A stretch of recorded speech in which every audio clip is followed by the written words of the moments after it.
सर्वप्रथम सर्वांना जय ज्योती जय क्रांती। मी सौ प्रीती श्रीकांत जोल्ले, माणिकवाडा, यवतमाळ। 11 एप्रिल 2026 महात्मा फुले यांची 200वी जयंती।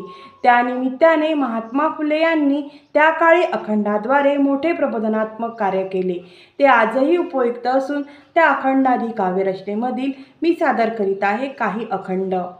उष्ट्यासाठी नको करू द्विज किव, उष्ट्यासाठी नको करू द्विज किव, घेऊ नको जीव शूद्राचारे, घेऊ नको जीव शूद्राचारे।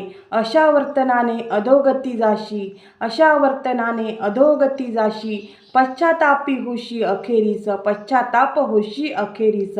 विठूच्या नावाला लावू नको बट्टा, विठूच्या नावाला लावू नको बट्टा, असत्याचा काटा काढी आता, असत्याचा काटा काढी आता। सत्याकरी साह्य सार्थक जन्माचा, सत्याकरी साह्य सार्थक जन्माचे, बोल ज्योतिबाचे मनी तोल, बोल ज्योतिबाचे मनी तोल। या अखंडामध्ये महात्मा ज्योतिबा फुले म्हणतात की द्विज समाजाला उपदेश करतात की उष्टे अन्न मिळावे म्हणून शूद्रांवर दया दाखविण्याचे नाटक करू किंवा त्यांच्या जीवाला, मानाला व हक्कांना तुच्छ समजू नका।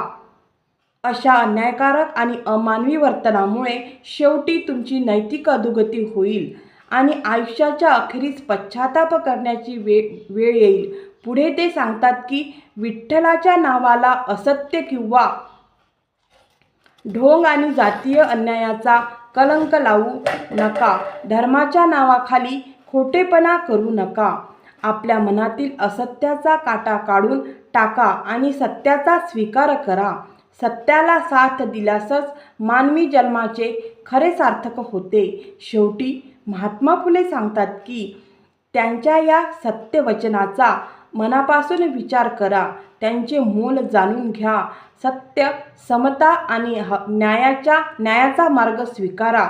या अखंडातून महात्मा फुले सत्य, समता, बंधुता आणि मानवतेचा पुरस्कार करतात। धर्माच्या नावाखाली शूद्रांवर अन्याय सोडून सत्याचा मार्ग स्वीकारणे हाच मानवी जीवनाचा खरा धर्म आहे, असे महात्मा ज्योतिबा फुले म्हणतात। तर महात्मा फुले यांनी दिलेला संदेश आजही उपयुक्त असून आपण सर्वांनी त्यांचा संदेश उपयोगात आणावा, ही सावित्री शक्तीपीठ पुणे महाराष्ट्राच्या वतीने मी सर्वांना विनंती करते। तसेच आमच्या सावित्री न्यूज इंडिया चॅनलला लाईक, शेअर आणि सबस्क्राईब करायला विसरू नका। धन्यवाद। जय ज्योती जय क्रांती।